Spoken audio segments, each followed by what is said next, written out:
Yep, we're on. We're on. Woohoo! Hi, Charles. How are you, Charles? I'm doing fine, brother. I'm doing fine. Oh boy, sorry for that little scare there. We're having a little bit of connection problems, and managed to get it fixed. So we are live, and thank you all for joining us. Hang on, not sure why we're getting some internet issues. That's what it is. I guess Spectrum. Here we go. Okay, we are. Yep. We are live. I'm sharing right now. Yep, me too. Right about. Okay, share. Start a watch party. Here we go. There we go. Okay. All right. I am not seeing any comments. Oh, here we go. Here we go. The comments are coming in now. All right.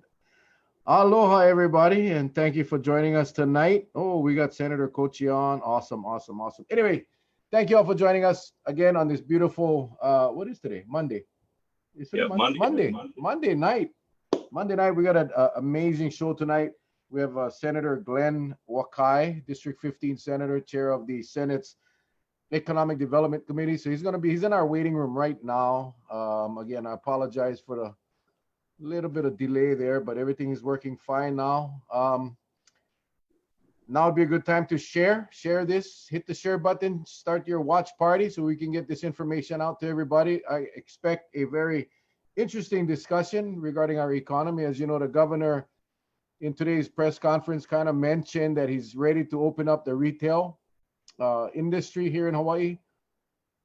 He said that California is going to open up on Friday and we're going to beat California. So apparently it's become a race now against California. So he's going to sign that declaration or that proclamation this afternoon or tomorrow morning. So expect that. Hopefully it comes out before we end tonight so we can share that.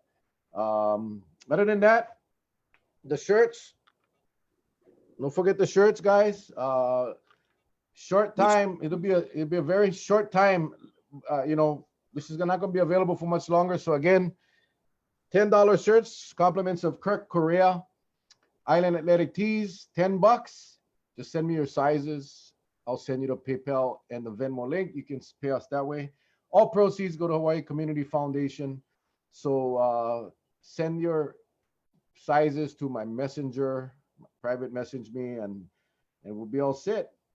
Anything else before we let the senator in, my friend? What a day. No. I just like to say thank you so much for joining us today.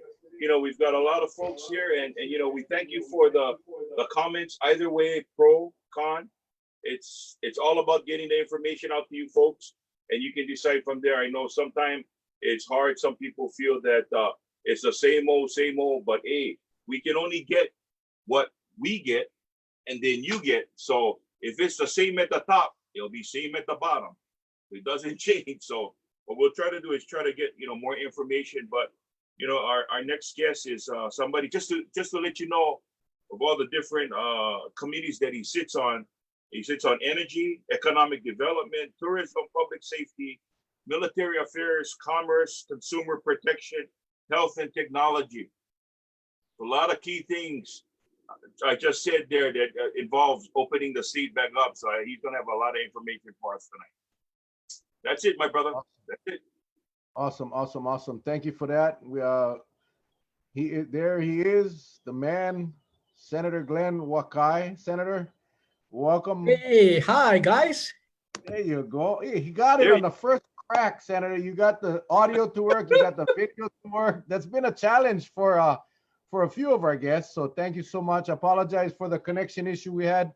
I was sweating bullets like, oh my God, man, we got the senator here and we cannot even go on, but it turned out to be all right. We're online, we're live. We got a bunch of people on watching, waiting to hear how you single-handedly are going to fix the economy for Hawaii. Well, thank God I have two hands, twice the amount of effort. Yeah, but I look at Kauai, and you guys got it down right. Everything from restricting visitors to the path you guys want to have forward in terms of tourism, restricting access. Kauai really has the model that the rest of the state needs to follow. Thank you. Thank you. I'm sure our mayor will be happy to hear that. We'll convey that to him. And a lot of his people are watching or will be watching at a later time. So I'm sure he'll be very, very happy to hear that. You know, we do have people sneaking in, though. Did you hear about that today? That the private plane that landed at Yeah, Burns Port Field, Allen, it right? was a salt pod, and Yeah. our KPD and our National Guard intercepted the flight.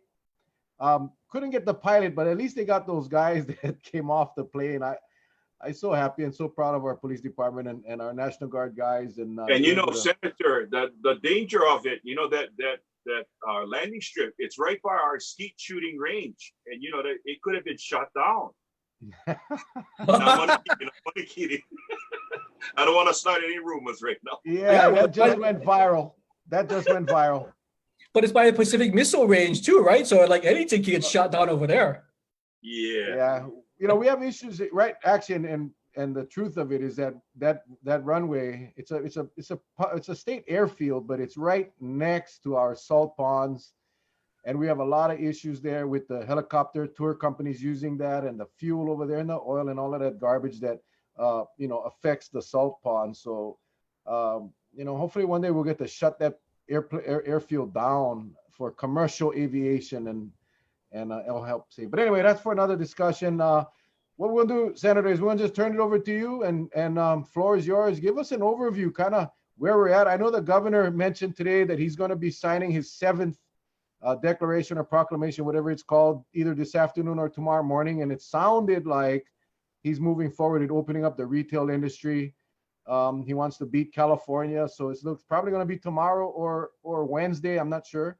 But yeah, we'll just turn it over to you. And then as the comments come in, we'll take any questions and we'll pop them to you as we go along. But this is it's fun, it's informal, and our goal is to inform and educate the public watching. So I'm going to turn it over to you right now, my friend. Well, thank you, Mel, and thank you, Charlie, for having me on. Thank you. Just as background, my family is from Kauai, so the Wakais were situated in Kapa'a. And so I have a really fondness for Kauai and its people. And I really, really like your there. I mean, I think you talk about a hard-nosed guy who's super hilarious as well. Rarely in politics you get both, right? We either like policy guys kind of boring or we're like clowns, but Wakai has it all together. Just good policy, smart guy with a wonderful personality.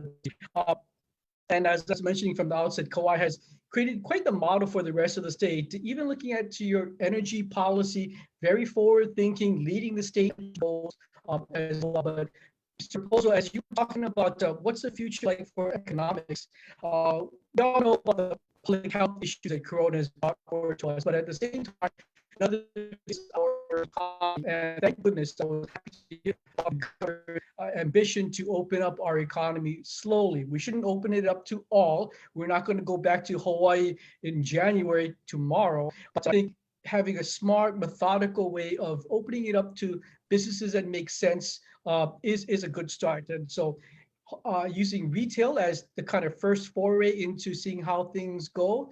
And the public needs to keep in mind, though, that heaven forbid the second wave or we have an upshot in the number of COVID positive folks, we're going to have to go back to where we are today. But I think that it makes a lot of sense to be strategic on how we open our economy.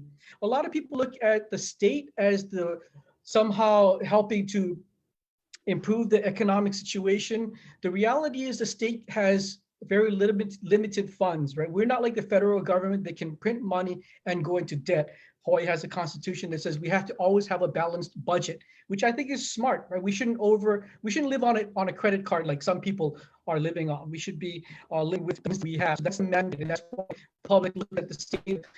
Increase my taxes. How come you don't give me a grant? How come you don't do all of these things? Well, no, because we don't have the money. The federal government has a lot of those funds, and that's why we're seeing the federal government credit is being forward with a large amount of money, and already locally businesses have gotten $2 billion in federal assistance in the first round of what's called a payroll protection. I can forget the last P, the Payroll Protection Clause or Act. And then there's going to be a second round of new monies to help businesses and get people off unemployment and back into employment. So I think for the next 5 or 6 months, we're going to have to really rely on the federal government to kind of through this intensive care and being the lifeline that the state needs. Going forward, I think that we are seeing the folly of our overdependence on tourism. We are the highest unemployment per capita in America because of the fact that there's no planes. I shouldn't say no planes, but very limited number of planes coming here with tourists these days. So we have an opportunity to really pivot into a new form of economic vitality. And tourism has been our bread and butter for 60 years. But I think that it'll always be an important part of our economy, but it shouldn't be our entire economy. So I'm pushing forward, looking at 2021 and beyond. How are we going to reinvent Hawaii's economy? And we have to be smart about things. In Hawaii, we always monku and gripe about like, oh my God, we're in the middle of the Pacific, expensive this, shipping is this. We're not going to move our island closer to California or closer to Japan. So that's what we have in front of us. But we should start looking at how is our isolation, how is our position in the Middle Pacific to our strategic advantage, and start focusing on that instead of being crybaby all the time. So I've kind of identified 3 areas of technology. I think we have to move off of service-oriented and laborious jobs to where we can use this intellectual capacity to be our source of economic. So in terms of what technology I like to think that we're going to be global leaders in 3 areas, and I call it the AAA economic plan. The 3 A's are: first is aquaculture, aerospace, and alternative energy. So aquaculture, it's amazing to me that in Hawaii, we import 70% of the fish that we consume. Now let's wrap our brains around that. We should be a net exporter of seafood, not be importing seafood. It's a great opportunity. When we talk about egg, there's lots of great egg on Kauai, but still limited land area, limited water supply. We all know it costs a lot of money to just maintain irrigation ditches, but we don't look at the ocean as our breadbasket. And I think we need to pivot to looking at the ocean. And did you know in the Department of Agriculture, there are about 300 employees? There's 4 people who work in aquaculture. I mean, that to me, something's wrong. We should have half of our agriculture department devoted to aquaculture, not 4 people out of 300 people. So we got to get that kind of realigned. The second A was aerospace. This is more for the Big Island, but we have the best set of telescopes on the Big Island. We have a lunar terrain on the Big Island. If man ever is going to, and this might sound crazy, but one man is going to go colonize the planet and the moon. And if we practice to get there, we're probably going to do it on the Big Island. And there are a huge amount of needs for broadband service and satellite technology. And I know this is a little bit controversial about launching satellites into space, but this is not your grandfather's rockets of Cape Canaveral, about like 200 feet high. The rockets today are maybe 60 feet high and have a satellite that's as small as a Rubik's Cube and as large as a microwave. So the satellites of today are much smaller than the ones the giants they had to fly to space back in the 1970s. So aerospace is a huge opportunity for Hawaii. We're the closest state to the equator, so it's cheaper fuel-wise to launch satellites into space. One space satellite launch is $6 million. About 10% would go to the state, so we'd make about $600,000 on taxes and revenues, payroll off of a launch. And there's 20,000 satellites that need to go into space to fuel our appetite for broadband capacity. So Hawaii has a key opportunity because of our position to be a leader in aerospace. And the last A, Kauai is very familiar with this, is alternative energy. You guys have so much going for you, from wind, solar, you guys have hydro, you have everything except geothermal, for understand. On Kauai, IUC is doing a wonderful job in pushing us to an energy future that is totally renewable. I think you're like 52% renewable power, and the rest of the state should be following what KIUC and is doing. So that's kind of where we are, where we're going in the near term with the federal government's reliance on using their funds, and then in the out years, how we might want to be less reliant on tourism, embrace smart technology innovation for the state of Hawaii. That's it in a nutshell. Yeah, well, exciting. I know, we do. I know Stephanie Ona posted we have the third largest shrimp farm here on Kauai. We do a lot of good things here, and there's been attempts to utilize PMRF for various projects with the military.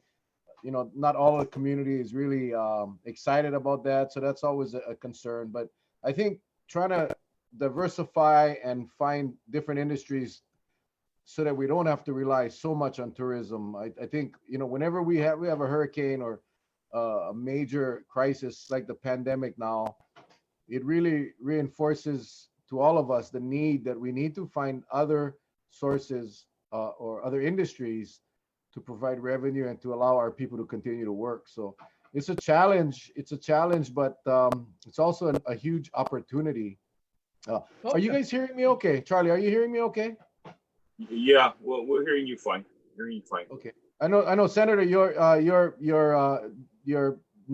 audio is spotty at times. I'm not sure it's the Wi-Fi or the connection, but Oh, um, sorry about that. for the most part, we can hear you. We can hear you. So, Senator uh, Wakai, Yep. a lot of people have been asking about tourism, and Mhm. it's sort of like this delicate balancing act because on one end, that's an economic engine we all are familiar with. On the other end, there's a safety issue that we all know that getting back to the virus that came into the state. So then there needs to be a balance. And I think what a lot of people have been toiling with is the inept of the governor's, I guess, rollout of the quarantine plan. Because with the rest that's being made and the things that's been happening, everyone, I guess, not looking at anything technical, but just really from a common sense level, there appears to be that option of defying a self quarantine.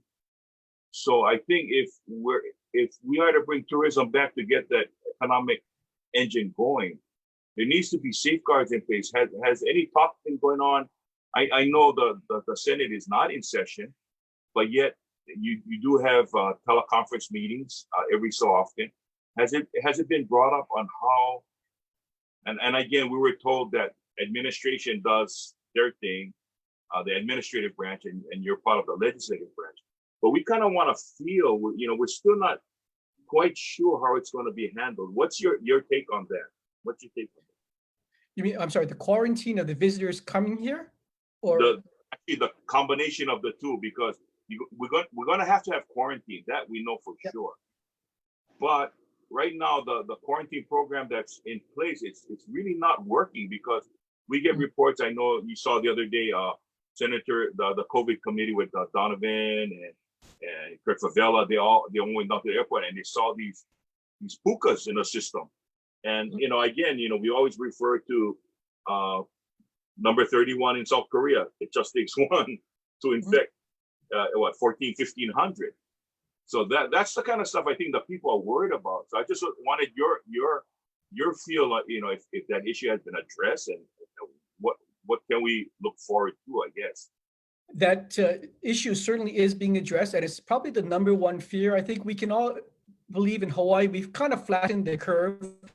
It's not somebody here locally that's running around amongst us that's going to bring down our health and public health here in Hawaii. It's going to be introduced. And if we know that the front door is the airport, we want to make sure that it's more drinking water protected.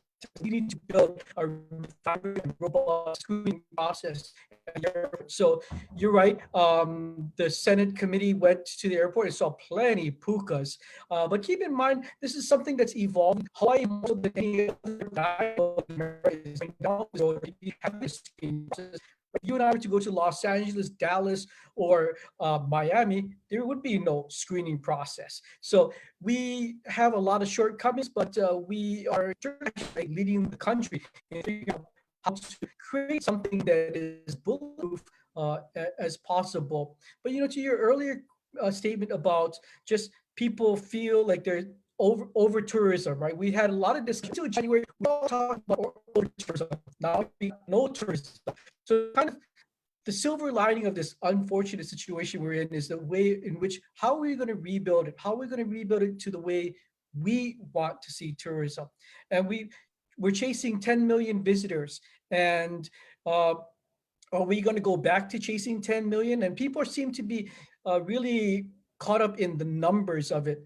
I'm a believer that we can have more tourism in terms of number count. We just have to manage them better. We just have to make sure that those 10 million people, they need to be not in the neighborhoods, in all over the state. I mean, look at the model at is it Heia up on Kauai? That is the model that the rest of the state needs to abide by and use as the model. Whether it's too many people at Volcano National Park, Pearl Harbor Memorial, whatever. What's done in Heia is so smart. Right? You've limited the flow of traffic there. You've actually monetized it, right? You guys are making money off of the parking as well as the entry fee, and you've managed it well. You know what the capacity is, and people can't get around trying to sneak in to that area. So I think we have to just manage tourism better. And this is a golden opportunity for us to realize what works and what doesn't work, and not go back to reinventing the same wheel. We got to create a better wheel for the state in the future. You know, I made this comment before, and I think, you know, Mel and I have said this during the last couple of shows, that Mother Nature is giving us the opportunity by wiping the slate clean with this pandemic, unfortunately. And but yes, it's true. It's leveled the playing field, and it's trying to teach us not to make the same mistakes again. And so, from your discussion as being with economic development, are new ideas introduced so we don't have over tourism?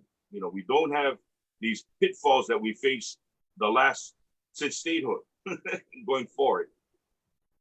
You know, it's always human nature is you're only going to want to change things when you're forced to. When the going is good, no one wants to change, right? We had 8 record years of tourism, and yeah, we were having a discussion about over tourism and managing it, right? But we thought like that goose and that golden egg was going to be there forever. Well, that goose is dead. The golden eggs are done, right? So we either going to create the same goose, right? Reinvent tourism the way it was, or in my opinion, we're going to have one goose that's going to be laying golden eggs like tourism, but not only one goose. We're going to have innovation. We're going to have technology that can provide us a fallback. And it's not just kind of helping us prepare for the next, heaven forbid, pandemic, but just, I think, quality jobs. I mean, tourism has provided a lot of families the opportunity to grow and make ends meet. But the reality is tourism are service-oriented, low-paying jobs. And I think that we need to kind of mature our economy to one where we're using brain capacity and the talent of our kids and their ingenuity rather than their ability on how many bedrooms can you clean and how many Mai Tais can you serve in an hour. That is not the way to help us improve our economy and our communities. Thank you. The governor has a recovery team set up, a committee, and I'm assuming, do you folks participate in that at all? Does he Is have that the one that Alan representatives? Oshima is put together? That one? Yeah. That Alan is like in charge of the recovery task force or committee. I think Alan and that group, the recovery group, is at this point just gathering information from whoever. I mean, whether you're the governor or whether you're the guy living in Lihui watching us right now with an idea, Alan Oshima is taking in all of that information. What troubles me, though, I must say, is that there is no clear timeline as to, well, what are the deliverables, right? One of the pluses and minuses of Hawaii, folks in Hawaii, is we like to talk and ho'oponopono everything, but sometimes we never pull the trigger, right? We never actually effectuate whatever we're talking about. And the one thing about this voyaging navigator approach is there is no clear timeline. Alan Oshima has not said by the end of June we will have this, by August we're going to have this, blah blah blah. There is nothing there, so that part of it concerns me. But I give him the benefit of the doubt that in due time we're going to have a really comprehensive, fully vetted discussion, which will help us change the economy the way the people feel fit. And you know, that really has to happen, because what I'm afraid of is if we don't have that plan in place, if we don't have a specific chronology or a timeline, then we will be back to Mhm. where we were because that is the path of least resistance. I mean, we're just going to blow it all up again. And then the goose, we're going to have that one goose laying all the golden eggs. And then it's going to get good again until the next disaster, the next pandemic. This is an opportunity that probably is once in a lifetime for most of us. Maybe the younger generation, they'll get to experience something like this again. But for most of us, this is the once in a lifetime chance to revamp how we do the visitor industry. And the best part of this, as I can tell, is we have buy-in from those leaders in the visitor industry. With HLTA and HTA, we have actually, based on by their own admission, buy-in that we gotta revamp and restructure how the tourism industry is going to go forward. That rarely will you ever see that happening. Like you say, when the goose is laying the golden eggs all over the place, then it's just status quo because there's no need to disrupt that. But right now, because it's disrupted, this would be the time and come up, like you say, with a timeline that's definite and move forward on that and pull that trigger. Yeah, and it's not to say that we can't merge tourism with technology. And so, for example, we should be able to, with my smartphone, I should be able to get the key to my room. Maybe not have to go to the front desk, stand in line, and check in. I know that, okay, I'm in room 2502, and I go in there, drop my bags, I start enjoying my Hawaiian vacation without ever stepping foot at the front desk. And if I'm getting room service, maybe a robot will bring my filet mignon to my room with the champagne rather than a human being. So it's not as if we're saying that, okay, tourism is bad. Like, oh, I can't believe we ever embraced that industry. No, tourism is always going to be a huge part of our economy. It's 19% of our GDP currently, but we can certainly enhance the tourism experience, make it efficient, and help maybe local companies that are into hospitality technology, help them grow because we have such a robust baseline for them to work in. Absolutely. I mean, and I've been at hotels where your key or your hotel room key is, before you check in. It's so pretty cool. You get the message, you get the email, so you can pre-check in. You can pre-check in at the front desk on your phone. You download the app. That thing becomes your key. It's pretty cool. It already exists. We just got to bring that here to Hawaii. And I think now is that opportunity, like you said, we can utilize the local expertise and IT companies and so forth. I think that'll be a wonderful thing.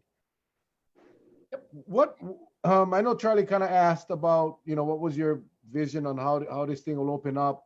As far as the state is concerned, when do you think we will be starting to open up? I know the retail will probably be this week, restaurant and bars. Do you have any idea what this will look like going forward, and at what point the hotel industry will open up? At what point the governor, he kind of evaded that question today at his press conference about the quarantine. At what point do you think he's going to lift this quarantine? Because the visitor industry made it very clear. We had Mufi Hanneman on the show, and he said that the hotel industry will not open up until the quarantine is lifted, which I was kind of surprised, pleasantly surprised. But where do you see that happening based on what's going on now at the state capitol with the discussions you've been having? I just think that there are two things that have to happen on a global scale before we even think about revisiting the old economic tourism model. And that's one, if we have better testing of individuals, that's probably the first thing that can happen. And the second would be a vaccine, right? At a certain point, then COVID was a disastrous event in 2020, but it'll be something that we can all survive because there's a vaccine in 2021 and beyond. It's kind of like AIDS, right? AIDS at one point, once you got AIDS, it was a death sentence, make, right? Pow. But now there's no vaccine for AIDS, but there is treatments so you can survive throughout your life with AIDS. So likewise with COVID, it's going to take months, if not a year, for us to find a treatment that can help us either get rid of COVID or live with COVID in our system.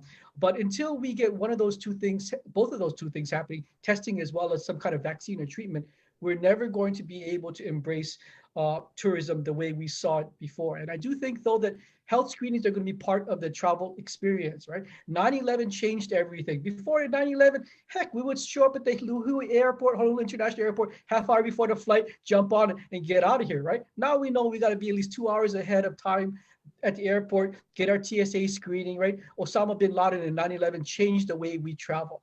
I think COVID is going to change the way we travel. We're going to, in addition to worrying about terrorists and bombs in their bags, we're going to have to worry about, hey, this neighbor over here coughing in seat A.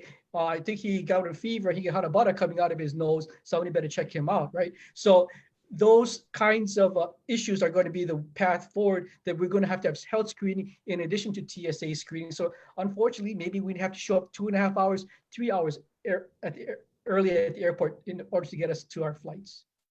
Senator, what do you think about the options?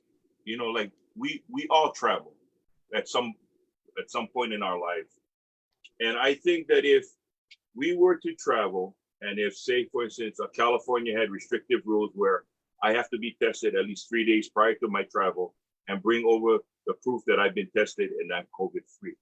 What do you think about policies like that?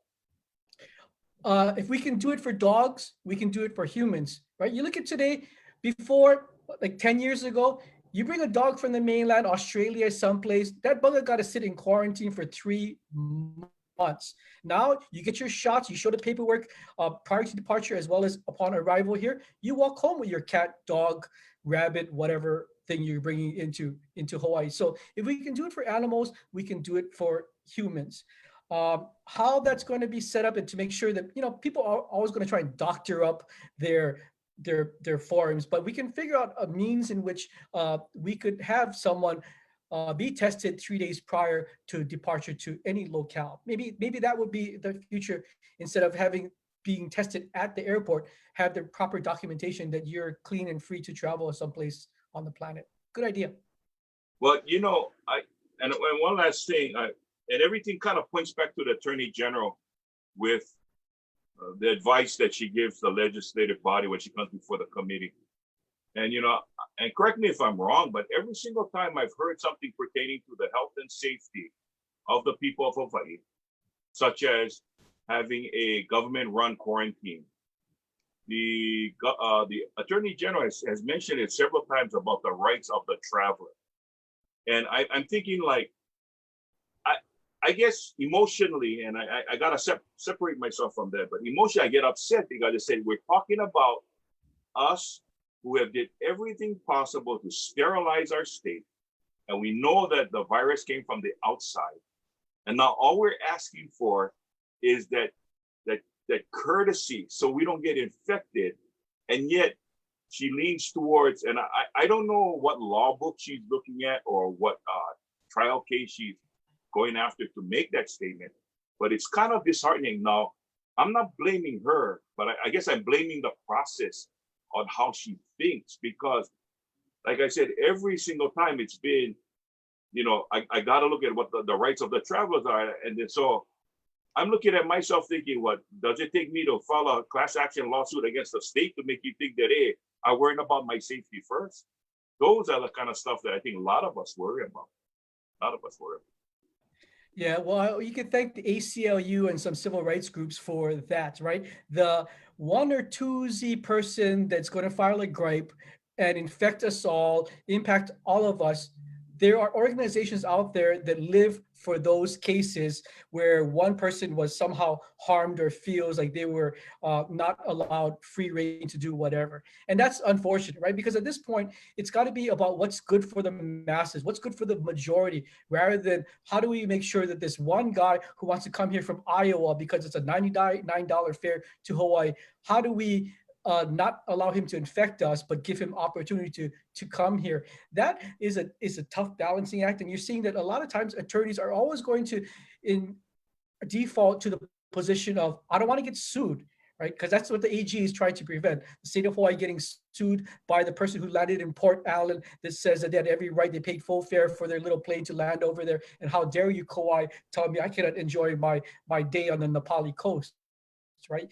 they're going to get sued. I mean, there's always a threat of lawsuits. So I think that's why the Attorney General doesn't think like the vast majority of us who believe that public safety and public health is paramount and everything else should be secondary, because there's some knuckleheads, or as Mayor Kawakami puts it, COVIDiots out there that are going to always be testing the limits of what is acceptable in society. So I think the AG is very conservative in her belief that and that's the hard part, is how do we track people, right? In Taiwan, Korea, once the three of us land in either of those countries, we are mandated to put this app on our phone that allows them to track us wherever we go. Wouldn't that be awesome if we had that opportunity to do that here? No need to call 14,000 times, waste time, waste personnel. We're going to just have the cops look at where your phone is. Hey, how come you're not in the hotel? How come you're all getting dim sum in Taiwan? And they're going to bust you over there. But the civil liberties of America don't allow us to mandate that we're going to put down a government functioning app to track your every movement. That's the pluses and minuses of living in America. You know, I think the Attorney General, and I was on a county council for many years, working with our county attorney. Same thing. The difference is there is no real case law involving a pandemic coming into Hawaii. We're not like the contiguous United States. We are different. We have a very delicate ecosystem, and at some point you gotta stand up and say, you know what, I am going to represent the people of Hawaii and not the visitor. We're gonna represent and protect our residents, our kupuna, and we are going to make that tough call. And at some point down the road, it will be decided in court. And yes, if we lose, yeah, there is a cost to that. But what? Because you wore an anklet? What is the damage of you wearing an anklet? What is the damage of you staying in a hotel for 14 days, being required to have your food brought in? You have the choice. You have a choice of coming. You have a choice. If you want to come to Hawaii, that's the condition. That's what it's going to be. So anyway, my point is that the AG at some point's got to step forward for the people and say, we're willing to take a risk and establish case law. So the next time this comes around, that law will have been established. But I wanted to touch on one thing that you said, and it was a testing. Yeah, I mean, we gotta get our testing much better. And I know one of the questions to the governor today at his press conference was, why is the State Department of Health trying to block aggressive contact tracing and widespread testing? And I think Dr. Anderson kind of alluded to, they only get 50 people and blah, blah, blah. He's great at making excuses. But the bottom line is testing needs to be done, because it only takes that one, that Korean patient number 31, as Charlie said earlier. Why is the state so against, and when I say the state, I'm not talking about the legislature, I'm talking about the administration. Why are they so against this widespread testing? I know Dr. Miskovich is on this call right now. And, a lot of people are jumping on this antibody bandwagon, buying test kits or these antibody tests that you can do at home, when they don't even know how credible these tests are, because you can buy them from anywhere now. We don't even know if they're valid. But that's not the solution. The solution is trying to determine who the heck has the virus, who's positive and who's not, and how do we know when they come from the mainland? Bill, I'm gonna share something with you why I'm laughing. Now, as you know, I was a DUI officer with Maui Police. So there was one time where people started to buy PBTs. So one guy. Well, what's a PDT, Charlie? For those that don't know what the heck a PDT is. That's a field. A PBT is a preliminary breath, tester that you have in the field. But this guy did it in front of me after I stopped him, and I said, "Do you know what the numbers represent? Do you know what you're reading?" He goes, "Honestly, I don't know what it means." So when you have these antibody test kits, unless you know what the numbers mean, it really doesn't. It doesn't. It doesn't really do anything. You need to know how it works and what the numbers stand for in order for you to get a full understanding whether you have antibodies or not. Because unless you understand the science of it, it's kind of hard. It's kind of hard. And so I'm sorry, Mel. That's why I was laughing. I do think though that Department of Health is slow on being aggressive on it. So I think a lot of us in Hawaii are frustrated by their hesitancy. But at the same time, you don't want them going gangbusters on some newfangled test and then they give us false positives, right? That would be even more tragic when somebody says, "Hey, I'm okay. No need to wear mask. I go on beach. I go hang out. I go on parties and whatever." And then lo and behold, they actually are positive for COVID. So I'm not too sure. I don't know enough about the FDA approval process, but I think that we can't be too overzealous and just getting, hey, something just came out of China that can test for pregnancy, COVID, and everything all at once. Great, let's do it.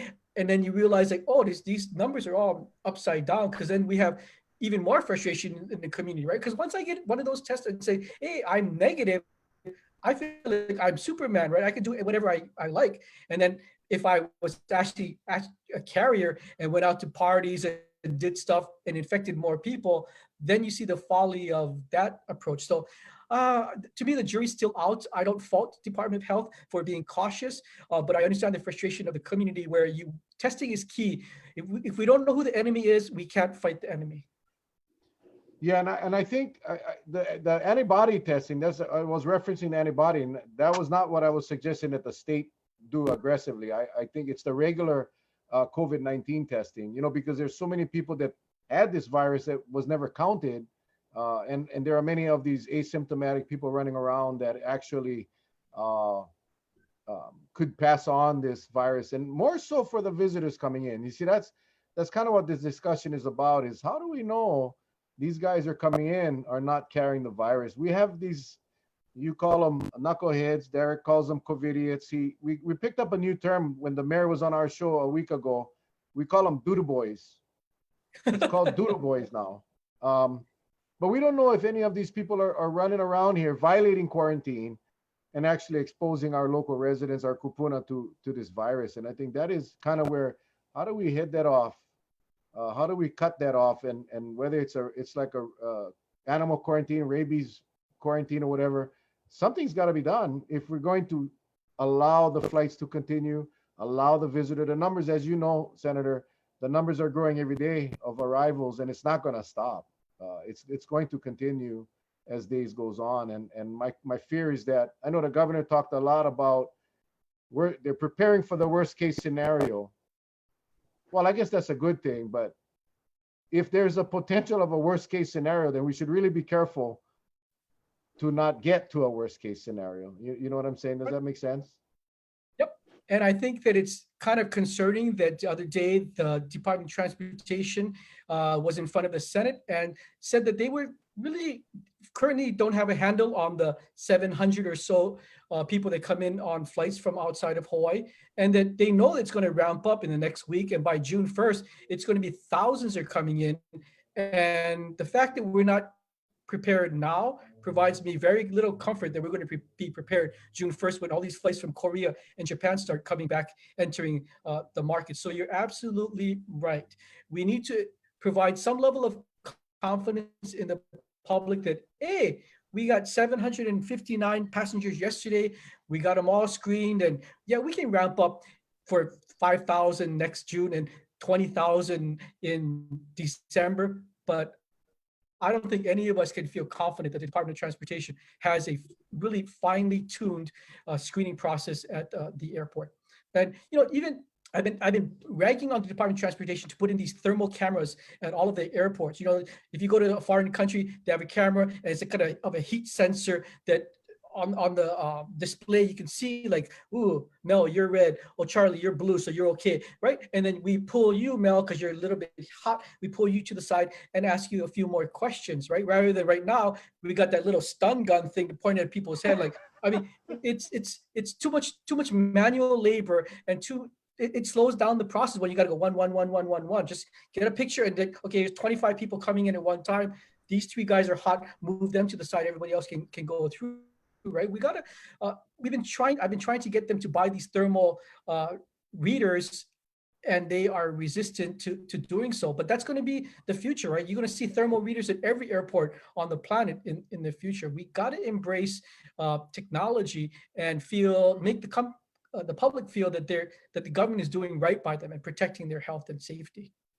Well, there's right now with Homeland Security, and as you're with public safety, that they have those ID, recognition programs where it'll scan several hundred in so many seconds as people are walking, and they can do that, and it can get down to like almost 99% accuracy with those. So it's not far-fetched to have a thermal imaging, because they have FLIRs, they have all these made available to fire personnel when they go into a burning house.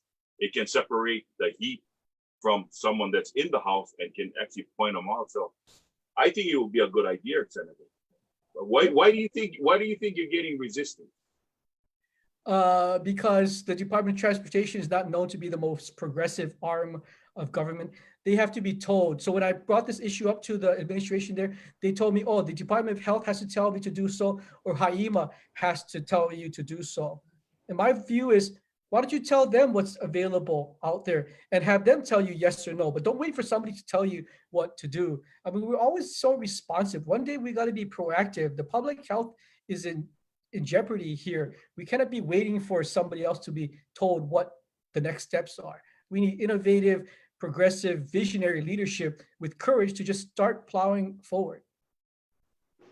Mhm. Yeah, I know last week at the Senate committee meeting, Senators De La Cruz and Mercado came, and Favela. They were on like a 20-minute Q&A with the DOT, I mean the airports guy and the HTA guy, and they were going back and forth, and it sounded like it was pretty productive. And then the airports guy finally comes out and says, "Well, I think you guys got to understand that we take our orders from HAIMA."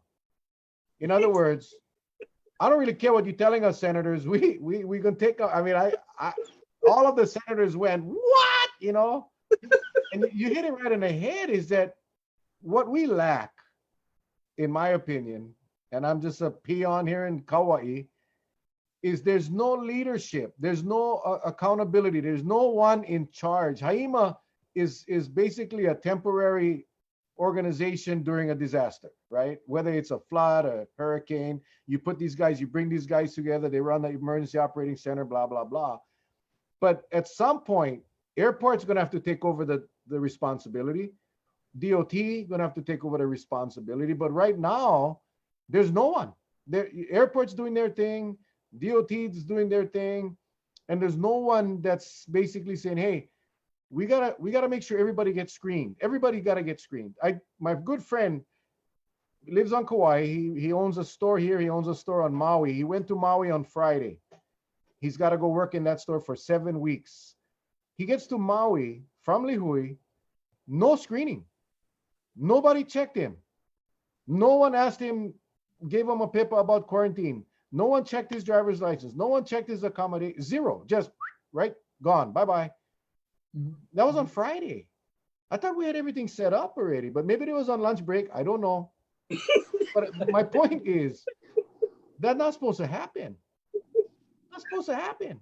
And then the senators were saying, according to the Star Advertisers, they called the tourist's cell phone and then they let him go. They didn't even verify the accommodation, which is, you may as well open them up, Senator. You may as well just say, you know what, hey, como mai, come. Yeah. And we just pray that you're not positive. Yeah. I mean, hope is not a strategy. We cannot just pretend like, oh, if we just don't look at them, don't make eye contact, they're not going to have COVID. If we're going to set up a system, then let's do it right. If we're not going to set up a system, then don't fake people out, right? Because it's going to give us a false sense of comfort that we have a screening process when the reality is we don't. I love that. Hope is not a strategy. I'm going to make a t-shirt. Hope is not a strategy. I love that. This is my biggest fear. And, we had Mini Co. I don't know if you're familiar with Mini Co. She's Korean marketer, right? Yeah, she's a consultant, marketing consultant, but she was, she was economic development head for Mayor Caldwell for a little while. But anyway, she said, Mel, you guys got to realize that Korea never did close their borders. They never did shut down their country. People from China, people from Wuhan, wherever the hell, can fly into Korea. Once we start flights from Korea, from South Korea to Honolulu, you don't know who's gonna be on that plane because they're okay. They can come into Korea from Japan, from China, from any other hot Asian continent, get on a flight to Honolulu. And if we're not properly screening, if we're not properly testing, we are asking for a disaster. Oh yeah. Because some of these countries are still hot, and Korea doesn't shut down their airports. Anyone can come into Korea. Yep. And that is my fear once we get the flights coming in from Asia. And I really am afraid of that. Yeah. And then once you start opening it up, people get this false sense of like, oh, we're beyond it, right? The problems are behind me now. And we actually bring down our guard more so than where we are now, where we're all kind of on edge and looking at each other. But I think you're absolutely right. Once we bring down the guard and bring down the restrictions, we better make sure that we ramp up our quarantine screenings for the public, because otherwise it's going to be 3-4 times more disastrous than what it has been so far. Absolutely. Well, that's happening here on Kauai. Mayor Kawakami started early. He started bold. He started strong. And then May 3rd was his cutoff, his deadline. And then what he did was he lifted his strict rules and basically said, now we're going to follow the governor's rules from May 3rd. So we open up the golf course and so forth. But with that in and of itself, today I had to go to the west side. I live in Wailua. I had to go to the west side for work. And the amount of cars on the road today was insane. And yes, there were some tourists, but the vast majority of the vehicles were local residents that I know for a fact ain't essential workers and heading to do essential functions. I think the complacency has already started with the local residents. The tourists, they're just going to be tourists. They're not coming here to stay in a hotel room for 14 days. They're going to sneak out or whatever. But I think as time goes on, whether it's frustration, complacency, whatever, more and more people can get out. And that becomes a problem for everyone in the state. And that is another concern. We're all restless, right? I've been stuck in this condo for going on almost 2 months. I love my wife's cooking, but I like get Kentucky Fried Chicken one day and eat chili. So the moment that I get the green light, I'm going to the next stop Zippy's. So I understand. I mean, people have this pent up anxiety at home and they need that release, right? There's so much pressure within our families across Hawaii. So yeah, you're right. I mean, once you kind of open the spigot, I mean, it's coming like a tidal wave of activity. Senator, coming up, I guess because you're on the military affairs committee, I guess there's a big concern ever since the destroyer had all those known COVID cases, right, in the military. So now we're approaching over the summer RIMPAC.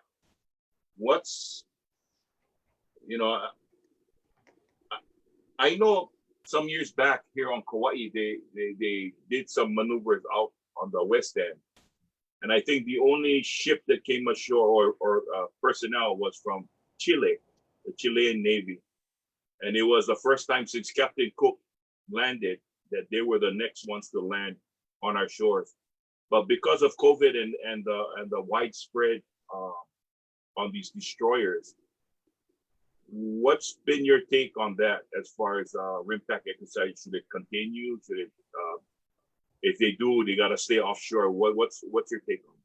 Yeah, from what I understand, there are 2 things that happened with RIMPAC. One, it was delayed. I think it was supposed to be June or so. Now it's August or September, but later this year.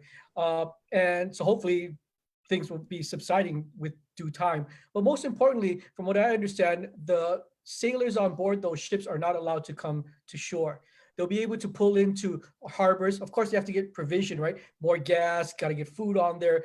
But if the sailors themselves are not allowed to get off the ship, I really don't have a lot of concern. It's if they were to get off the ship and then go hang out at Ko'olina and Waikiki and go watch hula shows where I would have some grave concerns. But if they stay within their ship confinement, I really don't think that the public has a lot to be concerned about with impact.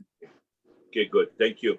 Yeah, I just wanted, the public to hear, our viewers, to hear that, it's coming from someone like yourself who's involved with the committee, the military affairs, that, it's coming up from a credible source. So they get an understanding. Thank you. Yeah, you're so welcome. So how fast this hour go, Senator? Boy, I tell you, it's so much fun, huh? Let's start the clock again. Finish tomorrow. Hey, I do have a question. Though. This one is a tough one, and I'm going to bring it up because I've seen it come up from two of our viewers, two separate viewers. But Jones Act, as part of the economic recovery, as part of the Hawaii, impacted by the Jones Act. Some say positive, some say negative. Where it doesn't sound like the Jones Act is ever going to be repealed. What is your position, or what is the state's position, I should say? And is it a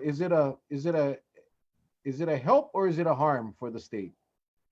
Well, that's a federal issue, but all of us pay for that federal decision to allow only American flagged vessels to touch our shores from another American port. People have this misconception that only American ships come here, but there are ships that come in weekly from Japan, directly from, I don't know where, Tokyo or Osaka, directly to Honolulu. So we do have foreign vessels coming here, just not foreign vessels touching American ports. To the question of the Jones Act, I am not a big fan of the Jones Act. I think that it dramatically increases the price for everything you and I and your viewers are having to pay for. It's a protectionist approach to, I love competition. So if we could bring in like 5 different carriers in addition to Pasha and Matson, then we should allow them free opportunity to come in. Although I have to caution my commentary that the Jones Act at least assures a steady flow of goods here. And the one thing I'm cautious about is if, let's say Matson says, okay, you want more competition, then I think they have three boats a week that come in from LA. We're gonna just do one, and then we'll see how much pain is inflicted on all of you because no one is filling in the other 2 days of cargo coming in. So we could somehow figure out how we kind of move away from the Jones Act, but not impact our steady supply chain of goods from the mainland and beyond. I'm all for that. So to answer your viewers' responses, I'm not a fan of the Jones Act. I am a fan of steady shipping to Hawaii. And somehow if we could figure out a new mechanism, a new Raposo Act that is good for all, then I'm all for that. And I would agree with you that we got to be very cautious because the consequences could be costly to Hawaii if you just outright repeal the act. But there's some good arguments on both sides of that. But I think we got to be cautious. I wish, if we didn't have the Jones Act, I think we'd see a lot of much cheaper prices. I mean, that is no secret. I mean, I think that's where the cost lies. But that's thank you for that. That was before we I hope leave that answered the questions. Sorry, before we leave that though, I mean, something that's right in front of all of us and closer to home is actually Young Brothers, right? And they have a case in front of the PUC to reduce service to all the neighbor islands, including Kauai. So we're seeing how that's a kind of a good case study as to should the government really be regulating inter-island cargo transportation? Because if we do that, and then if Kauai, for whatever reason, no more enough cargo on the ship, so too bad Kauai, I'm not gonna send a ship there because I'm gonna wait till next week until I get enough to send to your Home Depot and to your Target there. Then the people of Kauai are going to be impacted by Young Brothers, and they're driven by profitability to service your island. So we have to be very cautious. But I think even before we talk about the Jones Act, which on a state level we have no control over, we need to look at Young Brothers and their service to the neighbor islands, which we do have control over, and see how deregulating inter-island cargo service might be helpful or actually might be detrimental to the quality of life for all of us. Well, it's no different than like the airlines. Can you imagine if they couldn't fill up a plane, they wouldn't fly? You get a lot of stranded passengers all over the state. Um, if Yep. it was not, we just had that whole, I mean, that exemptions that came out, the DOT, the airlines asked because of the CARES Act, they said, hey, you know what, you got to keep flying. And they said, we cannot afford to fly all those flights. So we're asking to continue without these airports, without Lihui, without, certain airports throughout the West Coast, in fact, throughout the country. That went when that hit the internet, when that hit Facebook, everybody went crazy because it didn't really explain what that was, but it was allowing these people to continue to operate without forcing them to operate in the airports that either was not productive or was hot zones or whatever the case may be, so they could still fly, just not at specific airports. Which, thank God, Lihui is one of them. That not that it really matters because they can still connect out of Honolulu, but allowing them to be able to continue to get the money from the federal government, but not fly to certain airports. And that's kind of what that whole thing was about. Yeah, I don't know. You don't want government to subsidize cargo and transportation because that's a slippery slope when we do that. But on the flip side is certain cases it's the lifeline, right? I mean, the talk about the postal service going under because of the lack of resource, that's a scary thought for all of us. And not too many people are talking about the fact that, mail delivery might be something of the past. How are you and I going to pay our bills? How are we going to get like stuff? I'm sure there's UPS and there's FedEx, but the day-to-day 50 cent, I can get a letter from here clear across the United States. If I got to send that letter by UPS, all I did was increase the cost by tenfold. So we have to be concerned about even air flights and the postal service going out of business. It's a very crazy world we're living in these days. I gotta be honest, and I don't know. I'm actually surprised that the U.S. Postal Service is still going. I mean, from years ago when they were talking about how upside down they were, and they got to raise the price of stamps, and we were all going nuts because one stamp is 50 cents. But like you say, never had the post office, and you got to put that in one FedEx or UPS envelope. That's a little bit more than 50 cents a letter. Yeah, it's big bucks. Charles, any Yes, other questions for the senator here? I think he pretty much answered a lot of stuff that I had concerns about. I think the ultimate one point that we all are going to be concerned about is when we do open. One is how do we get our economy back on track? There's a lot of pros and cons about the tourism, so we need to look at that. But how is everything going to be done in a safe manner? Like you said, how we knew life prior to the pandemic and now it's going to be totally different. Now I can see why when travelers came to Hawaii, or I rode in a plane with some travelers that had a face mask on, I thought it was kind of strange, but now I know why. And, maybe they knew something way back when, and I guess that's just how life is going to be now. And I think we all have to adjust to that. But at the same token, if we don't want to, then we might as well go move to the hills and just not see society ever again, because things will definitely be different. Things will definitely be different. I just hope though, because we've had cases already where we've had cases around the United States. People take advantage of the mask, robbing stores, convenience stores like that. It kind of puts the damper on everything. So there's got to be a level of trust, but we got to do things responsibly. We cannot, we cannot let things get haywire. But I thank you very, very much, Senator Wakai, for joining us tonight. It's been one heck of a show. Thank you. In a short amount of time, some people are already asking for an hour and a half. Yes, let's do it. Thanks, Mel. Thanks, Charlie, for giving me the opportunity. I love the people of Kauai. Thank you. What do you want? It's your floor, buddy. Whatever you want to share. Yep. We don't have a time limit. I mean, we cannot be on forever. I did want to, some guys are saying, we talk about the same things every night, but nothing gets done. I think people got to understand that we've brought on a lot of legislators, senators, representatives. Nobody from the administration has been on our show. I think people got to understand that the legislative branch doesn't have the authority to direct anybody to do anything. And while some may believe we're just, beating around the bush and not getting anything done, the reality is that, number one, we get new viewers every night. So the fact that, and I appreciate you guys coming on every night, but when they hear the same topics, this is the topic. We're talking about COVID-19. This is what this topic is about. And we just want to hear from different people throughout the state, whether they're elected officials or leaders, and what their perspective. We do not preview, or we do not give our guests any kind of script. This is live, impromptu, on the fly, and it's just fun to hear everybody's perspective. So, but the invitation is always open if you ever want to come back. But go ahead, sir. The floor is yours.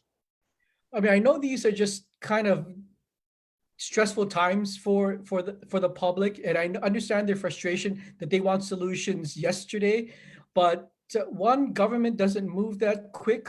Good and bad. Sometimes if government moves too quick, we might make the wrong decisions and regret it and have to backpedal later on. But I think to somewhat reassure your viewers, there are people out there, my senatorial as well as House colleagues, that see some of the shortcomings of government, and we push as much as we can. But as you mentioned, the power of the legislature is in the purse strings. We allocate money. How that money is utilized and how that money is effectuated in better outcomes, that's really up to the administration. So when people say like, hey, I want action tomorrow, it's a checks and balances. And again, it goes to your question earlier, Charlie, about it makes more sense that we should just latch a bracelet onto a visitor and have them walk around that.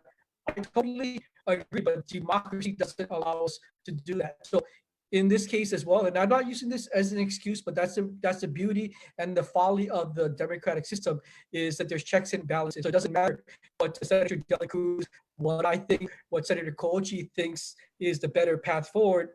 We're not a dictatorship, right? Kim Jong-un is still alive, right? If we lived in his country, we would have absolutely no rights to determine any outcomes. So I don't think any of us want to live in North Korea. So living in America has its shortcomings, but I want to reassure your viewers that people are listening, people are pushing.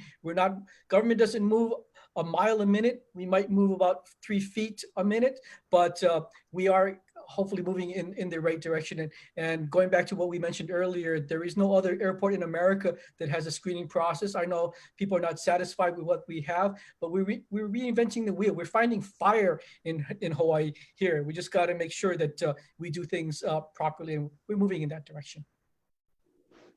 Well, I hope, Senator, one thing you've gotten from this show is that the people definitely are passionate about their safety. Above all, that's the paramount thing. It's just, you may or may not have heard, and a lot of people know my brother passed away on April 4th from COVID, and so I am still trying to. I mean, I've accepted the fact, but it's the scientific facts that's coming out from his death, and how it slowly ravaged the body, and that's why I get into debates with some people about the flu and the COVID. Now there's a new debate going on. It's like COVID's a contributing factor, but it didn't cause a death. So, there's always an element always climbing up the ladder. And I think sooner or later, whoever the minds that may be, is going to have to figure out that, when someone passes away from COVID, was COVID the cause of the death, or was just a part of the death? Yeah, and and sometimes people have a hard time understanding that, because having worked at the Honolulu Medical Examiner's Office, there's so many layers that you put down. We always put down death caused by cardiopulmonary arrest. It's just a high fancy term that says your heart and lungs stop. But then we go to the next level. There's a contributing factor. Now something had to contribute that. So you keep on going down the layers. And I think with COVID, that's probably what's going to happen. And getting an understanding on how fast it moves. Because like with the flu, like you said, you have treatments or vaccines. You can live with, if something happens like with AIDS, you can live with it. And you can live a productive life. But with COVID, it's either you're going to get it and it's gone, or you're going to get it and you're going to die. You have no other choice. And I think that's what we try to share with the people out there. You have a choice. If you have a life expectancy that's this long, why go and play with the boogeyman and have it jump on you and shorten that life expectancy in half?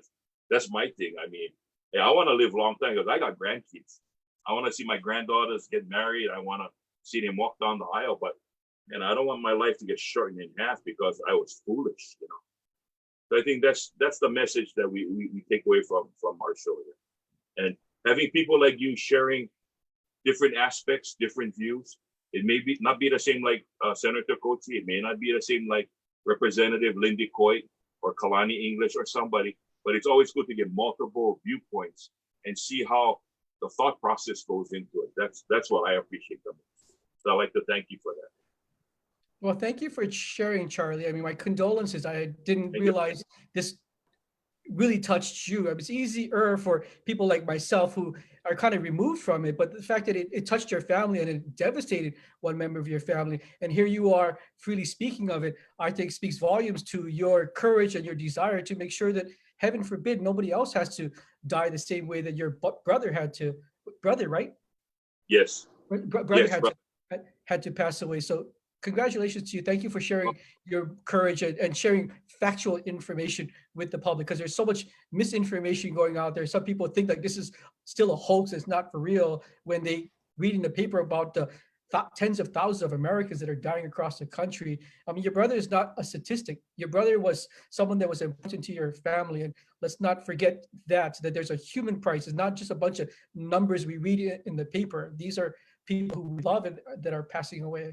And but unless people, as long as it's removed from their own personal lives, they think it's all fake. It's like, it's not fake. It's just right there at your doorstep. And you don't want to be, as Kawakami says, you don't want to be the next doo-doo boy, right? None of us want to get the doo-doo on us. So yeah, let's keep our community as clean as possible.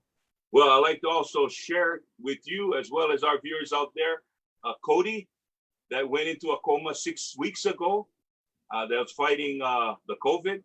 He's awake, and that's one of those success stories that, you know, to be on a ventilator all that time, be in a coma, induced coma all that time, to be awake and to, you know, have all your faculties there. I mean, it's unbelievable. So congratulations to Kobe, and his mom is recovered at home. So he was that story that said, hey, you don't have, remember in the beginning they said you had to be an elderly person. Well, he's in his 20s, you know, and he caught COVID. He was a bartender. He caught COVID, and boy, he survived. I mean, he stared death in the face, and he came out of it. And it's unbelievable. It's unbelievable. So I'm happy for him. Yep, we need more success stories in Hawaii. Yep, definitely.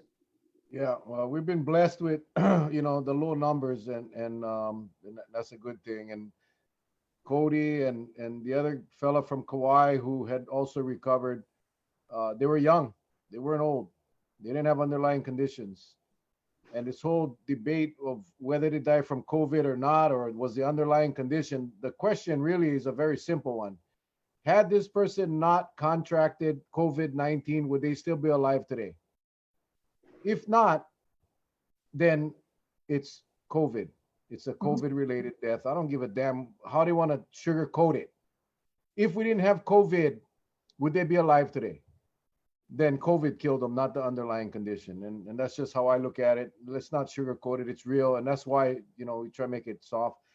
I would be remiss if I didn't thank Jane Ozaki for messaging me this morning and saying, hey, Mel, if you want to, do you want to get Senator Glenn Wakai on the show? I can try to get him on, and apologize for the late notice, but thank you, Jane Ozaki. I hope she's on. Yeah, you came highly recommended by Jane Ozaki. Jane Ozaki had the unfortunate displeasure of sitting next to me on a trip from Vegas back to Hawaii, because I know she goes to Vegas a lot. Hope that's not a big secret on Kauai. But we had the most pleasurable 6-hour conversation there. So since then, that was 4 years ago, maybe or so. She and I have become good friends, and she's just a wonderful, wonderful person. Thank you, Jane. Thank you, Mel. Thank you, Charlie. Yeah, we got to meet her last week. She purchased one of these shirts, and we went to personally deliver the shirt, and she blessed us with some kulolo. Thank you, Jane. That's Hawaii. That's why I love this place.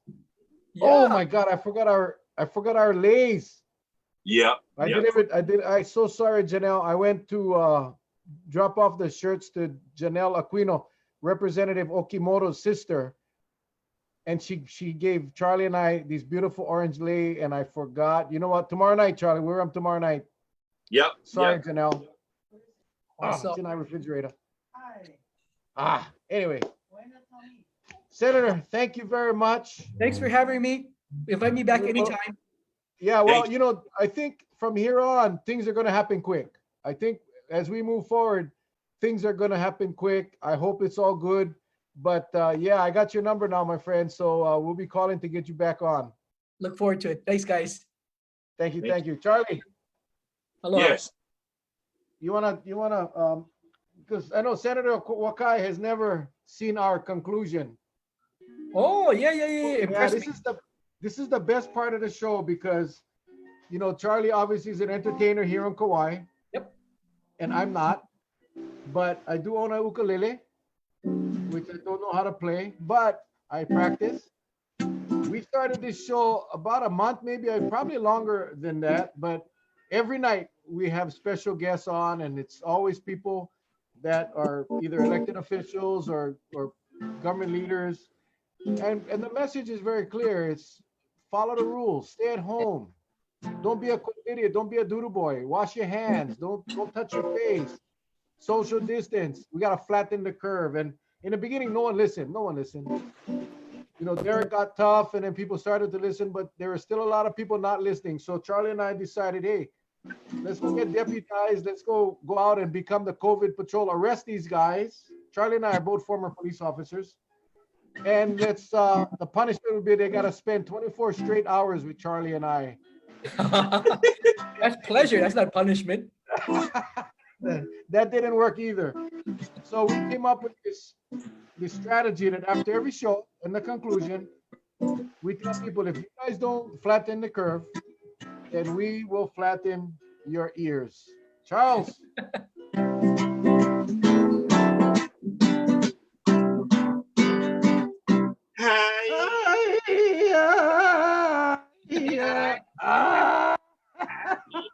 Oh, everybody, take care. Hey, everybody. Thank you, Senator Wakai. You guys Thanks, have a man. good night. Stay safe. You guys all, thanks again. We'll see you guys tomorrow night, 7 o'clock.